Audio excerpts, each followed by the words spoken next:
આ પ્રેમ સર્વવ્યાપી છે અને આ સર્વવ્યાપી પ્રેમને શું જાણે કોઈ?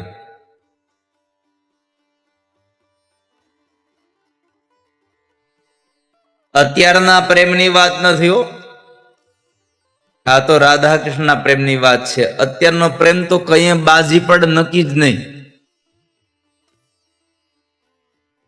અત્યારના પ્રેમીઓ ક્યારે ક્યારે રિહાઈ જાય નક્કી નહીં. આટલા ગ્રંથોનું અધ્યયન કર્યું ઠાકોરજીની કૃપાથી, પણ ક્યાંય હજી એક શબ્દ નથી સાંભળ્યો, ક્યાંય એક શબ્દ વાંચ્યો નથી કે રાધાજી ક્યારેય રિસાયા હોય અને રાધાજીએ ક્યારેય ક્રોધ કર્યો હોય, કોઈ ક્યારેય રિસાયું હોય. અને અત્યારના રાધા કૃષ્ણ આખો દીમાં 17 વખત રિહાય, અને તોય વળી પાછા મા બાપ શું કે અમારે તો રાધા કૃષ્ણની જોડ છે. એલા કોકને બિરુદ આપતા તો જરાક તો વિચારો, જરાક તો વિચારો.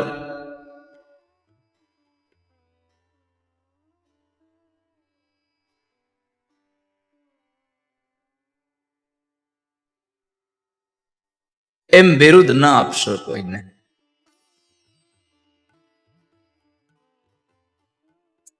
આપણે તો જેવા તેવા બિરુદ આપી દઈએ. નાનો છોકરો હોય એટલો ગમતો, મોઢા ઉપર બેઠેલી માખી ઉડાડી નોખતો હોય તો કેતા જો દાદા મારે કાનુડો છે. અરે કાનુડાએ 6ઠા દિવસે પૂતનાને મારી નાખી હતી, આ માખી નથી ઉડાડો તો મોઢા ઉપરથી. એનું કરો ને પેલા, અને તોય કાનુડો. ન દેવાના બિરુદો આપણે બધા સંસારને દેવા લાગ્યા છીએ.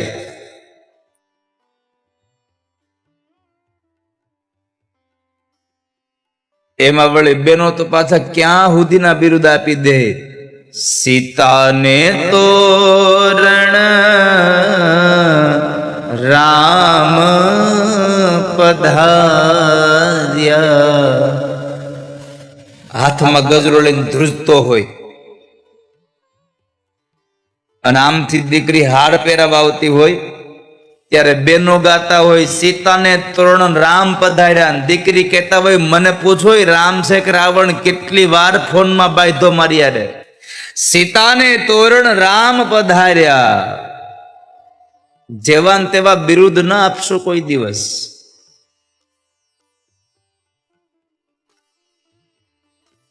આ દેવર્ષિ નારદ છે અમારે ચોટી વગરના નારદ આવ્યા. આવું બિરુદ આપીએ આપણે. કોઈ બે માણસની વચ્ચે જરાક આમ આઘા પાછી કરે ને વાતો, એને આપણે નારદ કહીએ. આ દુનિયામાં બધું કરજો મારા બાપ, પણ મારે એટલું તમને કહેવું છે કે કોઈની અહીંયાથી લઈને અહીંયા વાત ન કરતા કોઈ દિવસ. કોઈની ખોટી વાતો ક્યાંય ન કરશો. તમારાથી સહન ન થાય, ઊભા થઈ જાઓ. પણ કોઈની વાત, કારણ કે આ દુનિયાનો નિયમ છે કે જે મૂળ વાત હોય ને એ તો 3 અક્ષરની જ હોય. મૂળ વાત, સાચી વાત 3 અક્ષરની હોય, પણ પછી ગામે બધાએ પોતપોતાના મિશ્રણ કર્યા હોય. અંદર બધું ભેળવે રાખે અને આવડી મોટી વાત કરે. તમે જોજો અમુક ને ટેવ હોય. જો હું તને કહું મારા ભાઈએ છે ને, તારા ભાઈએ કોઈને કહેવા ના પાડી છો, પણ હું તને કહું છું 100 બેન સુધી વાત પહોંચે. કેટલા બેન સુધી? 100 બેન સુધી વાત પહોંચે તો છેલ્લો શબ્દ એ જ હોય, તાર ભાઈએ કોઈને કહેવા ના પાડી છે. તો અહીંયા સુધી પહોંચવું કેમ? વ્યાસપીઠ આપ સૌને પ્રાર્થના કરે છે આ જીવનમાં કોઈની અહીંયાથી અહીંયા ન કરવી. કેતો તો કેતીમાં ક્યારેય પડવું નહીં. આપણે આપણું જીવન જીવીએ. ભગવાને કેટલી સુંદર જિંદગી આપી છે આપણને.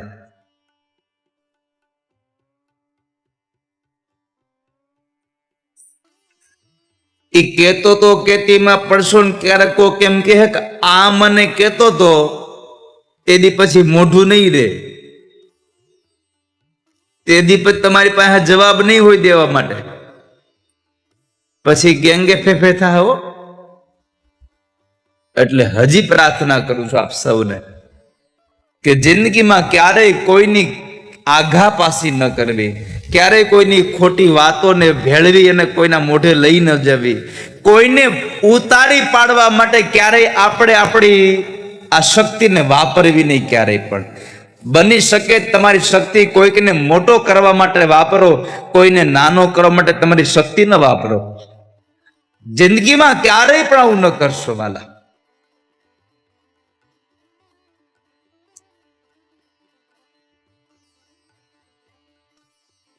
બીજું મારે તમને કહેવું છે, જિંદગીમાં કોઈ દી કોઈને ક્યારેય વિરુદ્ધ નહીં આપવાનું. બને ત્યાં સુધી એક ભાવ રાખો કે મારાથી બને ત્યાં સુધી. એવું નથી કહેતો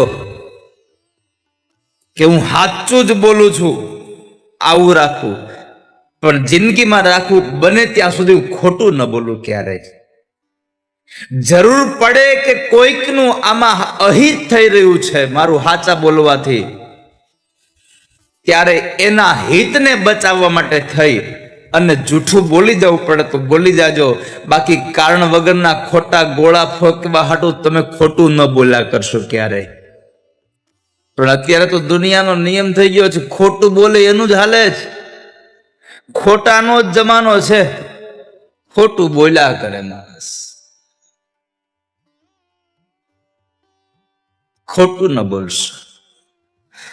અને આપણે તો ખોટું બોલવામાં બેનો તો લગ્ન ગીતમાં, આમ તો સાચું જ બોલો તમે બધા. અને આ બાજુના તો જરાક ખોટું બોલતા જ નથી કોઈ દિવસ. મને તો એ જ નથી સમજાતું, આવા ગીતો જેને લખાય ને પ્રણામ છે, આવા સારા ગીતો આપણને આપ્યા પરંપરાના, આમ ભાવ જગતના ગીતો છે. પણ કારણ કે એનો કઈક ભાવ અલગ જ છે. અને મેં હંમેશા કહ્યું છે, મેં પ્રાર્થના કરી છે કે તમે કોઈ કવિતા લખતા હો, તમે કઈક કોઈ શાયરી લખતા હોય, કોઈ છંદ લખતા હોય, તો કૃપા કરીને તમારો જે ભાવ છે ને એને નીચે ભાવાર્થ લખવો. કારણ કે આ દુનિયા તમારા ભાવને ક્યાંનું ક્યાંય પુગાડી દે છે. એને પોતાને સમજાય નહીં એટલે પછી એને મનમાં આવે એવો ભાવ કરે. આ ગીત છે, કદાચ ઓલું બેનો ગાય છે, મેં તો થાળ ભર્યો રે સજમું. આનો ભાવ સારો હશે, આનો જેને લખ્યું એને એને પ્રમાણમાં ભાવ સારો હશે.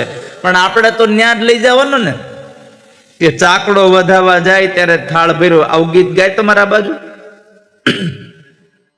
કે નહીં મને ખબર નથી, પણ અમારે એ બાજુ ચાકડો વધાવા જવાનું હોય. જે કુંભારની ઘરે ચાકડો હોય ને,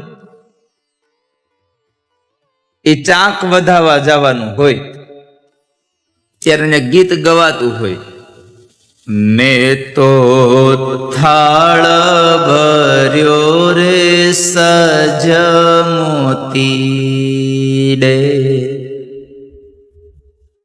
મેં થાળ ભર્યો સજ મોતી ડે. મોતીનો થાળ ભરી અને હું ચાક વધાવા જાઉં. મારે સોના સરીખો સૂરજ ઉગીયો. સોના જેવો સૂરજ બરાબર છે, એમાં ખોટું નથી, પણ જરાક અહીંયા કઈક ગડબડ થઈ ગયું છે. મેં થાળ ભર્યો સજ મોતીડે. આ મોતીનો થાળ ભર્યો ઈ કઈક કડીમાં કાંઈક ગડબડ થયું છે. કારણ કે એમાં તો ઓલા મંડળીના ચોખા ભર્યા હોય થાળીમાં, એમાં તો કઈ મોતી હોય નહીં. સમિતિના ચોખા હોય ને જેટલા ચોખા એટલા ધનડા હામાં હાલ્યા જતા હોય પાછા. અને તોય બેનો ગાતા હોય, મેં થાળ ભર્યો સજ મોતીડે.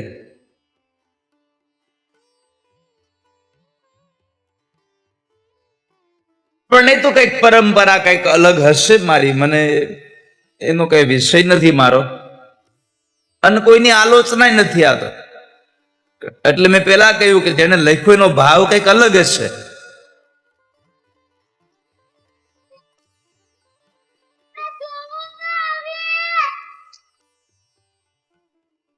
તો આ પરમાત્માના પ્રેમની કથા છે, કૃષ્ણના પ્રેમની કથા છે. રાધાજીએ ભગવાનને પૂછ્યું છે, પ્રભુ મારે એક પ્રશ્ન પૂછવો છે, બોલો રાધા. તો રાધાજી કહે છે કે મને જવાબ આપો. તમારા નંદ બાબા ધોળા, તમારી માં જશોદા ધોળી, તમારો મોટો ભાઈ દાવ ગોરો, અને તમે એકલા કાળા કેમ થયા? તમે એક કાળા કેમ બન્યા?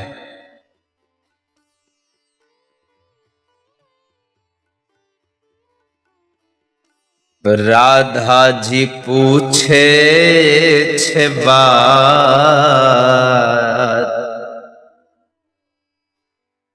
કૃષ્ણ તમે કેમ થયા કાળા? કનૈયા તમે કાળા કેમ થયા છો? તો ભગવાને કહ્યું કે રાધા હું કાળો એટલા માટે થયો, ગોપીજનોએ પોતાની આંખમાં મને રાખ્યો છે. એની આંખ સામેથી મને જવા દેતી જ નથી ગોપીઓ. સતત મને એની આંખોની સામે રાખે છે. અને આંખમાં રાખ્યા પછી આંખમાં એ કાજળ આંજે છે ને, જે એ કાજળનો ડાઘ લાગ્યો છે, એટલે હું કાળો થયો છું રાધા.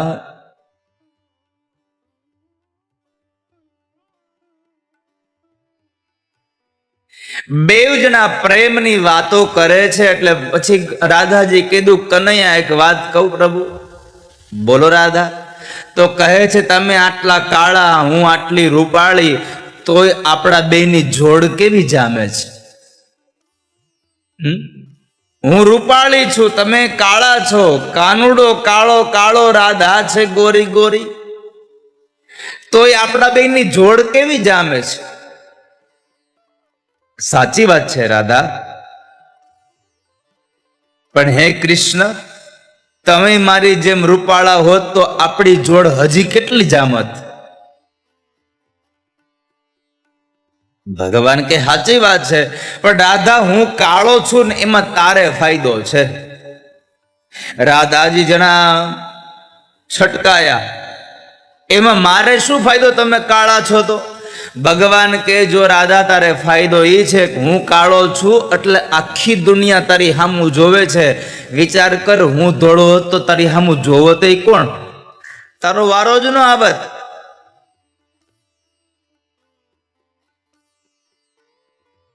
કાળો પુરુષ રૂપાળી કન્યા, રાધા કૃષ્ણની જોડ છે.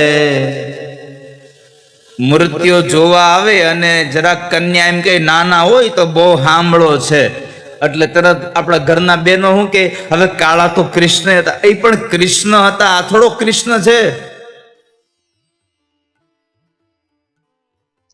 કાળા તો કૃષ્ણ હતા, પણ એ કૃષ્ણ હતા, આ કૃષ્ણ નથી. કૃષ્ણ રૂવાડું નથી આપણામાં.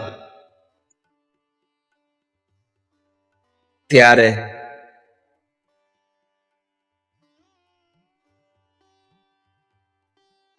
આ સંસારમાં કદાચ મૃત્યુ જરાક સાંભળો હોય ને, મૃત્યુ જરાક સાંભળો હોય તો ઈ હાલે, કન્યા સાંભળી ન હાલે. કન્યા તો રૂપાળી જોઈએ. ગોરા બદન ઉપર તલ કાળો, ઈ બેજોડ છે. કાળા બદન ઉપર તલ ગોરો, ઈ કોઢ છે. રૂપાળી કન્યા કાળો પુરુષ, ઈ રાધા કૃષ્ણની જોડ છે. રૂપાળો પુરુષ કાળી કન્યા, ઈ રોજની માથા કૂટ છે. રોજ માથાકૂટ થાય. તો એ પ્રેમની વાતો જયારે ભગવાન કૃષ્ણ કરતા હતા, એવા સમયે રાધિકાએ કહ્યું, પ્રભુ રાસ રમાડો ને, બહુ ઈચ્છા થઈ છે, બહુ ઈચ્છા થઈ, રાસ રમાડો ને. તો ભગવાને કહ્યું સાચી વાત છે રાધા,